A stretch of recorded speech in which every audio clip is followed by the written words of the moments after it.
Bem-vindos ao canal. Hoje eu vou falar para vocês sobre a obra O Rinoceronte, de Eugênio Ionesco. Tá? É uma obra da editora Nova Fronteira, uma coleção chamada Coleção 50 Anos. Ela reeditou várias obras renomadas. Uma edição simples, mas muito bem acabada, muito bem feita. Vale a pena, tá? Vale a pena. Procurem sobre essa coleção. Procurem, se vocês se interessarem, não só sobre essa obra. Essa obra é uma peça de teatro, peça de teatro, assim, eu não sei se todos gostam de ler esse tipo de obra, mas eu já aviso para vocês que é isso. É uma peça escrita para ser montada como uma peça de teatro. Então a gente tem, assim, a descrição do cenário, do ambiente, sons, essa coisa toda de peça de teatro. A identificação dos personagens, mais o nome de cada personagem na frente de cada fala. É basicamente isso, tá? Esse teatro ele ficou conhecido como Teatro do Absurdo. Deixei até duas obras, não, na verdade são duas obras. São 2 volumes de edições diferentes dessa obra, sobre o Teatro do Absurdo. É algo que vale a pena vocês conhecerem. Procurem conhecer sobre o Teatro do Absurdo. Procurem conhecer. Assim, acrescenta para vocês aprenderem sobre isso. Pouco, não precisam se aprofundar, mas vale a pena conhecer um pouco sobre o Teatro do Absurdo, tá? Vale a pena. É algo que, se vocês estiverem com tempo, dispostos a conhecerem uma coisa nova, para aqueles que não conhecem, vale a pena conhecer um pouco sobre o Teatro do Absurdo, tá? Tem outras peças aí, tem outras obras, eu espero até falar sobre alguma delas aqui em outro momento, vários autores. Mas é interessante o Teatro do Absurdo. Eu gosto muito, acho muito interessante. Bem, enfim, basicamente, a obra fala de um grupo de pessoas, um grupo pequeno que está num café, conversando. Estão conversando ali, funcionários de escritório, um lógico, tá? Um idoso, uma moça, um rapaz, 2 amigos. E do nada aparece um rinoceronte na praça. E assim, primeiro as pessoas ficam incrédulas. Será que é verdade, cara? O que é isso? O que está acontecendo aqui? Como assim apareceu um rinoceronte? Todo mundo fica meio exaltado, meio preocupado, meio alarmado. Como assim apareceu um rinoceronte? Depois entra uma discussão se na verdade eles não teriam visto 2 rinocerontes. Porque um passa, desaparece, depois passa de novo. Surge uma discussão se são 2 ou se são apenas um, ou se é apenas um rinoceronte. Né? E aí eles vão começar um debate. Tinha 2 chifres, tinha um chifre só, e esse debate se estende. Há um caso de paixonite aguda aqui de um funcionário do escritório por uma moça, mas que ele não se declara, ele tem um pouco de vergonha dela, ele não se acha bom o bastante para se declarar para essa moça que trabalha no escritório junto com ele, sabe? E ele bebe demais, um amigo recrimina por isso, olha, ou recrimina por beber muito, por ser uma pessoa meio desqualificada, de pouca confiança, meio fraco, uma pessoa de pouca fé, que não é assim, não tem muita consistência, não tem muita estabilidade, sabe, aquela figura meio boêmia, que não se leva muito a sério, que as pessoas não levam muito a sério. Bem, a coisa evolui, eles vão para o escritório. No escritório, começa uma nova discussão sobre o rinoceronte. E eles vão dizer, olha, teve, não teve, isso é mentira do jornal, o jornal escreveu uma mentira, não é possível, fugiu do zoológico, não fugiu, como é isso? Que história é essa de um rinoceronte ter passado lá, essa coisa toda. Bem, nesse meio tempo, um funcionário que acho que me parece que nunca tinha faltado, ele falta ao serviço e a esposa se apresenta para justificar a falta. E ela vai dizer que o funcionário se transformou num rinoceronte.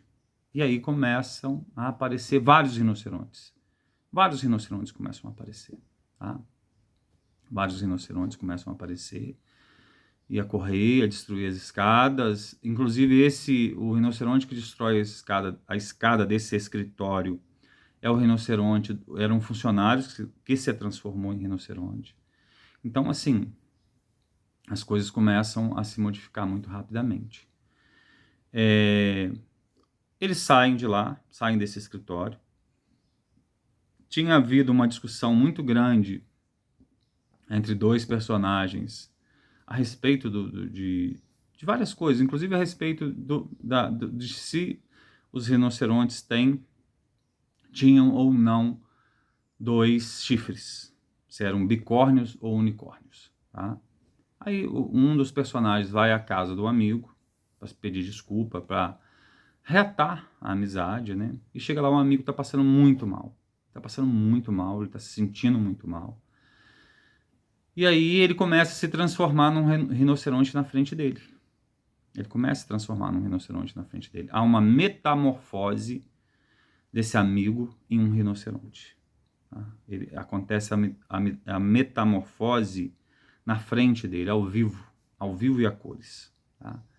E ele fica meio desesperado, e aí, quando ele percebe, muita gente já se transformou. Muitos rinocerontes estão aparecendo. Tá? Ele corre, foge para um lado, foge para o outro, acaba chegando em casa. Em casa ele recebe um terceiro amigo, mas essa moça, por quem ele era apaixonado, eles começam a conversar, a preparar uma comida, mas começa uma discussão sobre os rinocerontes, porque está todo mundo se transformando. Todo mundo está se transformando em rinoceronte. Uma coisa assim, né, magnífica, impressionante, forte, é uniforme, é poderosa, é uma fonte nova de energia, de união, há aqui uma referência a uma natureza poderosa, né, a uma unidade poderosa, uma corrente poderosa, né, aquele grupo de rinocerontes correndo pela avenida. Olha que coisa irresistível, uma coisa impressionante e irresistível. E há um debate sobre isso, no momento em que um dos presentes nessa casa, que são 3 pessoas, um deles diz assim, olha, eu vou embora e vou me juntar aos rinocerontes. Vou me juntar a eles. E ele sai e se junta aos rinocerontes. Né? Só sobra o casal apaixonado. Mas esse casal apaixonado, que é o sujeito lá que gostava de uma birita, gostava de beber, o mais fraco deles, o mais boêmio, o com mais defeitos, o mais cético, isso é importante. Tá? Ele era o mais cético, que tinha muitas dúvidas. Ele tinha muitas imperfeições e a partir do momento em que ele tinha essas imperfeições, ele entendia que tudo aquilo que se apresenta no mundo tem imperfeições. Então ele sempre duvidava, será que esses rinocerontes estão certos? Eu acho que eles não estão certos. Acho que eles não estão certos. Inclusive, num debate dele com um amigo que acabou se tornando um rinoceronte, ele diz isso.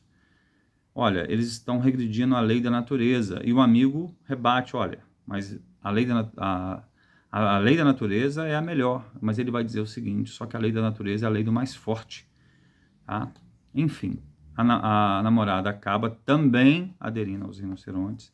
E só esse personagem mais fraco,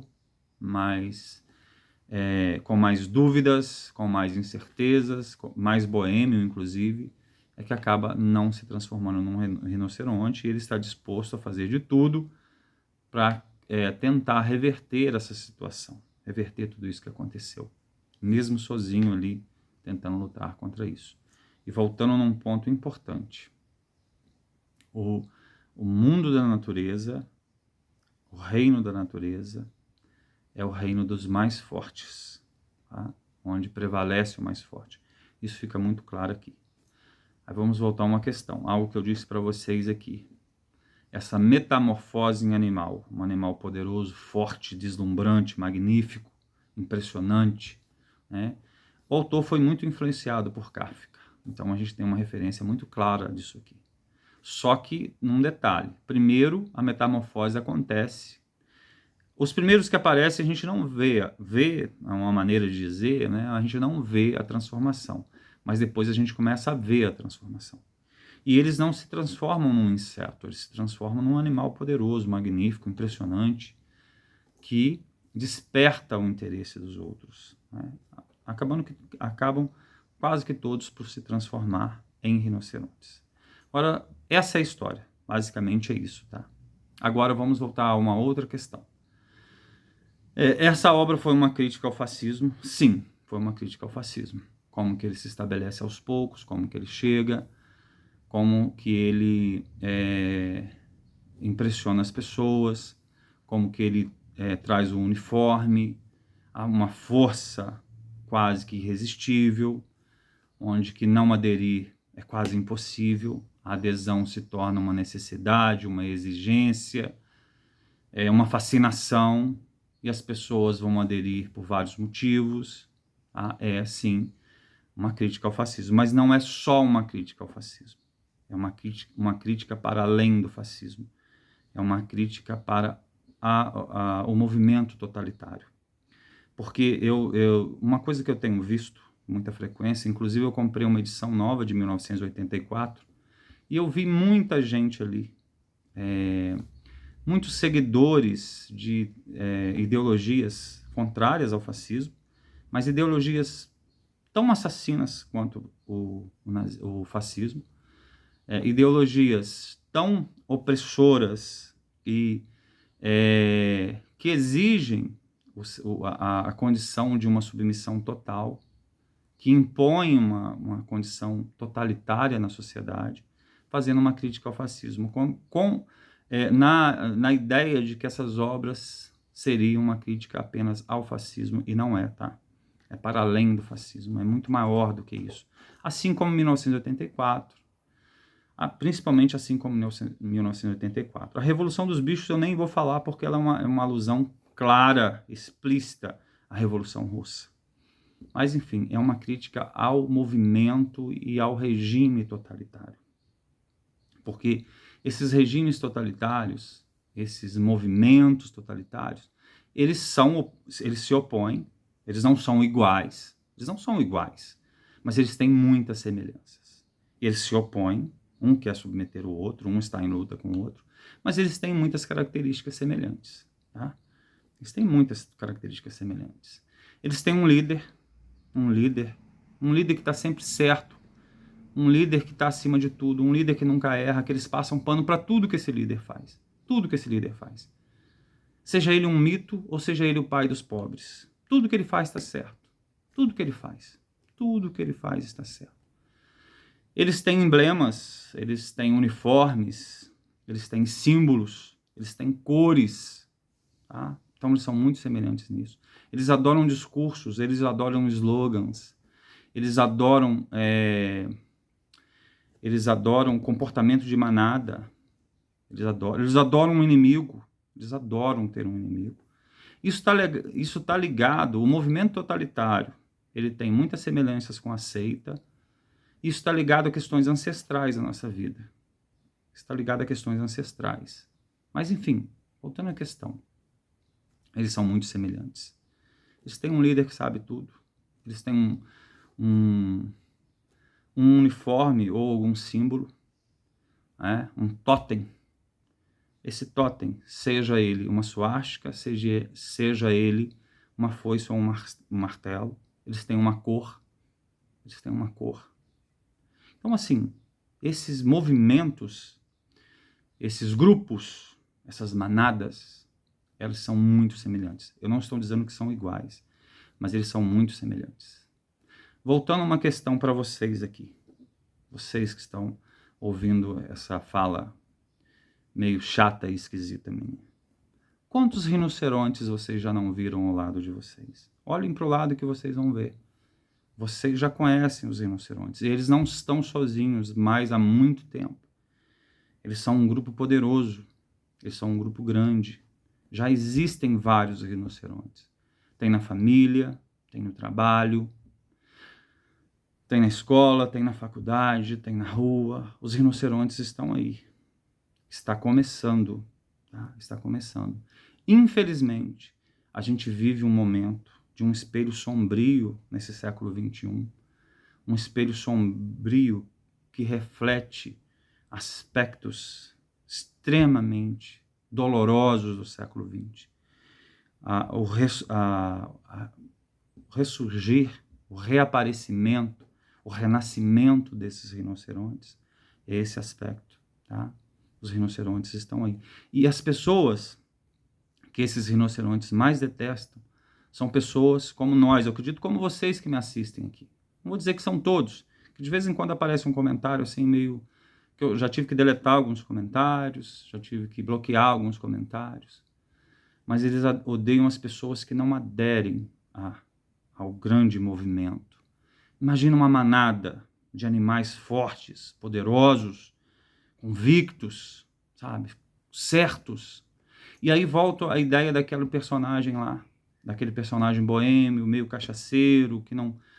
Falar cachaceiro é complicado, porque tem até, né, um outro aspecto aí de um nosso líder aí que eu não gostaria de falar. Mas aquele cara que toma uma biritinha, que tem dúvidas, que, sabe, que, olha, cara, eu acho que isso não é bem assim, que não está disposto a aderir da maneira mais submissa possível à manada dos rinocerontes, tá? Aquela manada passando impetuosa, cheia de energia, cheia de força. É muita força para aderir a esses movimentos, tá? Interesses, intimidação, sentir-se parte de um todo, de um projeto, de algo grandioso, de algo monumental. Então, os rinocerontes estão junto com a gente, estão próximos da gente, estão na família da gente, eles estão aí. Eles estão aí, vocês já devem ter visto. Prestem atenção nos rinocerontes. Ouse falar mal do líder deles. Ouse criticar o fato deles serem rinocerontes, para vocês verem o que acontece. Não são todos, né? Mas aqueles mais convictos é problemático. Então, assim, aqui nós temos um personagem que representa o ceticismo, a dúvida, a imperfeição. Por que eu digo isso para vocês? E aí tem a questão do álcool aqui para acentuar essa questão da imperfeição, né? Eu volto àquela questão, a expressão que eu usei, ela foi inadequada quando eu usei a expressão cachaceiro. Mas ele gosta de uma birita, ele tem dúvida, ele não acha assim, ele não tem aquela grande convicção. Por quê? Para você ser um rinoceronte de verdade, você precisa ser convicto. Você precisa ter muita convicção. Você precisa ser um fanático. E a força é dos fanáticos. A força é dos fanáticos. Eles conseguem obter adesão, seguidores. Então, assim, não é uma questão de inteligência, gente, não é uma questão de cultura, não é uma questão de posição na sociedade. Os rinocerontes estão em todos os lugares, desde o topo da pirâmide até a base da pirâmide. Os rinocerontes, eles estão em todos os lugares. E aqui o autor chama atenção para isso, tá? O autor mostra isso. Ele mostra isso, como as pessoas vão aderindo. Aquelas que não se imaginava que poderiam aderir, elas acabam aderindo e se transformando em rinocerontes. Então, assim, se você não é um rinoceronte, parabéns para você, tá? Porque é muito difícil. E a gente vive um momento que cada vez mais as forças poderosíssimas, gigantescas, querem transformar todos em rinocerontes. Querem transformar todos em rinocerontes. Já existem muitos por aí. Eu conheço muitos rinocerontes. E aí eu volto a uma questão do autor que me chama a atenção muito aqui no caso. Porque no primeiro momento que os rinocerontes aparecem, é uma discussão se eles seriam bicórnios ou unicórnios, né? Teriam dois chifres ou um chifre. E depois se descobre que tem dos dois tipos. Tem unicórnios e bicórnios. E aí eu falo para vocês, hoje no Brasil, felizmente a gente não está ainda num momento de pressão extremamente destrutiva, mas a gente já tem as duas manadas de rinocerontes correndo por aí. Uma de 2 chifres e uma de 1 chifre só. Tá? Prestem atenção para vocês verem. Prestem atenção nos detalhes. Prestem atenção nas cores, porque a gente pode transformar a ideia de 1 chifre e 2 chifres em cores, em bandeiras, em discurso, mas os líderes estão lá. Os líderes infalíveis, absolutos, pai dos pobres, mitos, eles estão aí, tá? Eles estão aí, os rinocerontes estão aí. E como eu disse para vocês, vou repetir aqui, uma das coisas que os rinocerontes mais detestam, mais do que o outro rinoceronte, tá? Mais do que o outro rinoceronte, é aquele que não adere, aquele que diz, vocês estão errados. Esse eles não suportam, historicamente, tá? Historicamente. E eles não suportam porque, voltando ao raciocínio que eu falei para vocês, como que essa figura, como que esse sujeito aí, esse sujeitinho aí, não se sujeita como eu, não se submete como eu, que sou uma figura importante, inteligente, estudada, rica, sei lá, né, forte. Como que esse sujeito não se submete? Como que ele não ousa? Como que ele ousa, que na verdade eu quero dizer, não submeter ao meu mito, ao meu pai dos pobres? Como que ele não rasteja na lama como eu, arrastando tudo junto com ele? Como que ele não desfila pela praça? Tá? Como que ele não faz isso? Como que essa figurinha aí faz? Quem ele pensa que é? Então, vejam bem, o que os rinocerontes mais detestam são aqueles que não aderem, que não se transformam em rinocerontes. Tá? Prestem atenção nisso. Eu não espero que todos concordem com o que eu falo aqui, não espero, mas é assim que eu leio a realidade, é assim que eu uso a literatura para mim. Acredito que deva ter mais vídeos muito mais bem feitos do que o que eu fiz sobre isso aqui. Acredito também, não vem o caso, tá? Mas eu continuo fazendo vídeo para vocês porque às vezes eu quero passar não só a informação de uma leitura, mas despertar vocês para a realidade que a gente está vivendo. E infelizmente, volto a repetir também, volto a dizer, né? Repito isso aqui, esse início do século XXI, ele tem vários reflexos do início do século XX, com algumas diferenças, tá? Inclusive, voltando aqui ao autor. Esse autor romeno, ele teve amizade com alguns autores que são conhecidos por tradicionalistas. Tradicionalistas, prestem atenção nessa palavra. Tradicionalismo com T maiúsculo. Tradicionalismo, eu poderia dizer para vocês que é uma espécie de uma ideologia, tá? Só que ela está além de direita e de esquerda. O que ela quer é destruir o mundo moderno que nós vivemos. O mundo da tolerância, o mundo do debate, o que eu chamaria para vocês de sociedade aberta. O tradicionalista, ele quer destruir essa sociedade aberta. Ele não tolera essa sociedade aberta. E ele está além de direita e de esquerda. O Ionesco, ele foi amigo até o fim da vida de alguns tradicionalistas, alguns mais contidos, menos declarados, tá? Mas o tradicionalismo, ele está além disso e é um movimento extremamente autoritário, extremamente brutal, extremamente radical, tradicionalismo, tá? Alguns autores se contentaram em escrever, em estudar as religiões, em estudar o passado e não se envolveram em atitudes radicais. Mas a gente tem vários tradicionalistas. Nós tínhamos um aqui no Brasil que morreu há algum tempo atrás. Foi chave importante na radicalização do ambiente político brasileiro. Não foi o responsável, não, mas foi peça fundamental na radicalização do ambiente político brasileiro. Foi peça fundamental, é isso que eu estou dizendo para vocês. Tá? Eu não quero falar o nome dele, porque ele tem seguidores extremamente fanáticos, e eu não sofri ainda muitos ataques nesse canal aqui, porque é um canal que não tem muita relevância, tem poucos inscritos, é pouco conhecido, então eles não sabem desse canal, mas senão eu já teria sofrido ataques. Por isso que eu não quero falar o nome, para não atrair esse tipo de gente para cá, tá? Mas o outro tradicionalista do momento, só para concluir esse raciocínio, ele é o Dugin, da Rússia, e ele combina ideias de extrema direita e de extrema esquerda, tá? Ideias comunistas e ideias daquela outra palavra que dizem que a gente não pode falar aqui no YouTube, que se falar prejudica bastante o vídeo, né? Tanto, vou dizer assim, tanto de extrema esquerda quanto de extrema direita. Ele combina elementos dessas duas ideologias, porque ele acha que a gente está vivendo um período de decadência. E esse período de decadência ele deve ser substituído por um período melhor. Mas, para isso, deve-se estimular o caos, a destruição, a violência, a guerra, para que esse período de decadência seja destruído. Então, assim, esses grupos, os tradicionalistas e de outras vertentes radicais, eles compõem a manada dos rinocerontes. Eles são os rinocerontes. E eles não suportam as pessoas que não aderem à sua manada, tá? Então, assim, se você não está em nenhuma manada, parabéns para você, parabéns pela sua integridade e honestidade intelectual, por sua independência. Ter, assim, preferências de esquerda e direita, isso é normal.